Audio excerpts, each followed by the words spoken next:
Hello, in this video I want to show you how to reset app preferences in Xiaomi Redmi Note 8 Pro. First you need to open the setting on your phone. Then scroll down and find the apps. Select it. Then click on the manage apps. Then you should click on the three dots on the top right. And here we can select the reset app preferences. And here we can see message.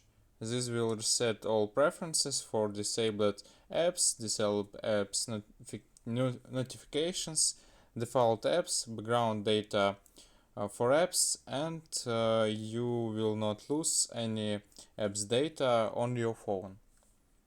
Then we must click on the reset apps. And that's all.